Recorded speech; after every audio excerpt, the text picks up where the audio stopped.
হাওড়া ইছাপুর কদমতলা অবসর সম্মেলনী ফুটবল মাঠে আমরা হাওড়া পরিচালিত ১৬ দলীয় সংহতি কাপ ২০২৬-এর সমাপ্তি অনুষ্ঠান হয়ে উঠল এক নক্ষত্রখচিত সন্ধ্যা।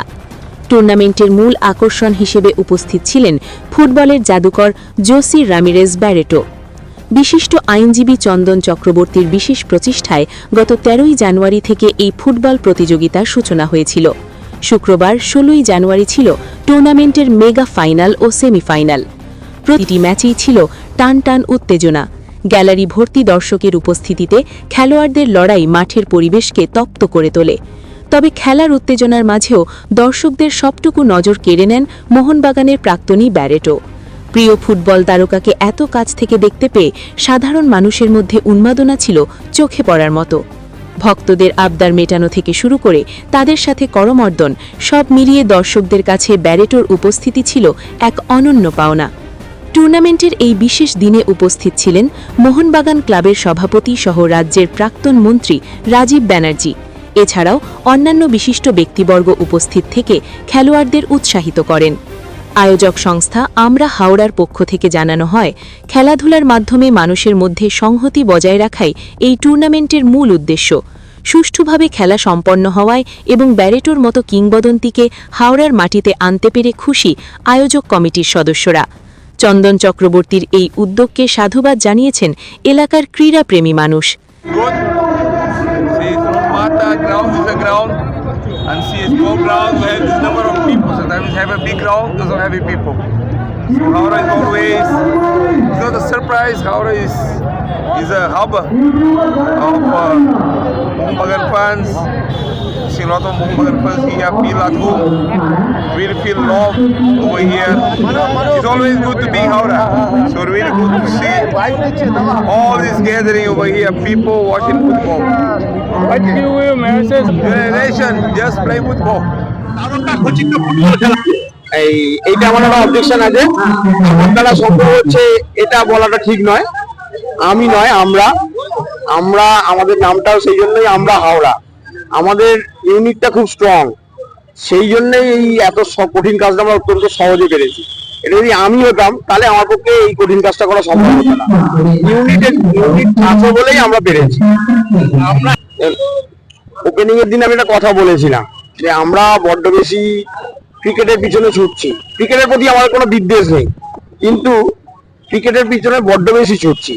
আমরা কতটা খেলতে পারছি বড় কথা নয়, কিডস নিয়ে ব্যাগ নিয়ে মাঠে যাচ্ছি, এইটা মানে দেখানো ব্যাপারটা অনেক বেশি। লক্ষ্য করে দেখবেন বেঙ্গল ক্রিকেট টিমে বাঙালি কতজন আছে, সেই সংখ্যা কিন্তু খুব কম। সেই জায়গায় আমরা যেখানে ফুটবল নিয়ে গর্ব করতে পারি, হাওড়ায় পাঁচটা ইন্ডিয়া ক্যাপ্টেন উপহার দিয়েছে, যা ভারতবর্ষের কোনো জেলায় নেই। সেখান থেকে দাঁড়িয়ে আমরা ফুটবলের দিকে নজর দিচ্ছি না। আমরা বাবা মারাই তার জন্য দায়ী, ছেলে মেয়েদেরকে ফুটবল মুখী করছি না। এবং সেই কারণেই আমরা ভবিষ্যৎ প্রজন্মকে তুলে আনার জন্য সিনিয়র টুর্নামেন্টের সাথে সাথে একটা জুনিয়র টুর্নামেন্টের আয়োজন করেছি। বড় মঞ্চে তাদের খেলার ব্যবস্থা করে দিয়ে উৎসাহ দিতে চাই। তারাও যেন স্বপ্ন দেখে ভারতবর্ষের হয়ে খেলবে, বাংলার হয়ে খেলবে, ভারতবর্ষের হয়ে খেলবে, ভারতের মুখ উজ্জ্বল করবে, বাংলার মুখ উজ্জ্বল এবং অবশ্যই হাওড়াকে গর্বিত করবে। হাওড়ায় পাঁচটা ক্যাপ্টেন শুধু নয়, অগণিত ফুটবলার রয়েছে যারা দেশকে সমৃদ্ধ করেছে। আজকে আমরা পিছতে ইন্ডিয়া টিমে বাঙালি কোথায়? একটা সময় ছিল যখন আমরা খুব ছোটবেলায় কাগজে দেখতাম 2 ছাড়া 9 বাঙালি ফুটবলার। এরকম ঘটনা ঘটেছে, প্রথম একাদশটা পুরোটাই বাঙালি ভর্তি। তো সেই জায়গা থেকে আমাদের বড্ড আমরা পিছিয়ে আসছি। তো আমরা চাই বাবা মারা সবার আগে আমাদেরকে এগিয়ে আসতে হবে, আমরা যারা গার্জেন, ছেলে মেয়েদের মাঠ মুখো করতে।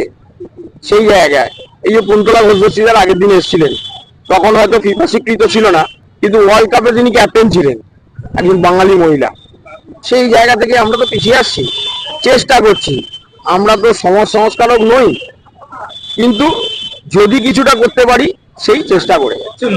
আইনজীবীটা কোনো ব্যাপার না, কারণ আইনজীবীটা তো আমার পেশা। প্রত্যেকটা মানুষেরই একটা পেশা থাকে, কেউ ব্যবসা করে, কেউ ডাক্তার, কেউ উকিল, আমি যেমন ওকালতি করছি, কেউ ইঞ্জিনিয়ার আছেন, সরকারি চাকরি রয়েছেন, বেসরকারি চাকরি রয়েছে। ওটা একটা প্রফেশন। আইনজীবীর সাথে আর এই সাংগঠনিক ব্যাপারটা দুটো আলাদা। আমি চেষ্টা করি সবাইকে নিয়ে, একটা কথা বললাম, টিম আমরা, নট আমি হলে কিন্তু কিছুই হবে না। আমরা হলে আমরা অনেক কিছু করতে পারি, সেটা কিন্তু প্রমাণিত, বারবার প্রমাণিত যে আমরা অনেক প্রতিবন্ধকতা আমাদের আছে, বিভিন্ন ভাবে বাধা সৃষ্টিও হচ্ছেও, কিন্তু সেগুলোকে কাটিয়ে উঠে আমরা চেষ্টা করেছি একটা রূপ দেওয়া। কতটা সফল সেটা আপনারা বলতে পারবেন, আমরা তো নিজেরা অবশ্যই স্যাটিসফাই, কিন্তু সফল কি অসফল সেটা আপনারা বলবেন। প্রাকৃতিক ব্যবস্থা দায়ী, চিন্তা ভাবনা থাকুক, এক্ষুনি বলা যাবে না। এবারের মতো হোক, পরবর্তীকালে দেখা যাবে। এখনো আমরা একটা বাজি শো হবে। আমি আপনাদেরকে অনুরোধ করবো যে আপনারা দেখা মানে তো অনেক বেশি মানুষ দেখা,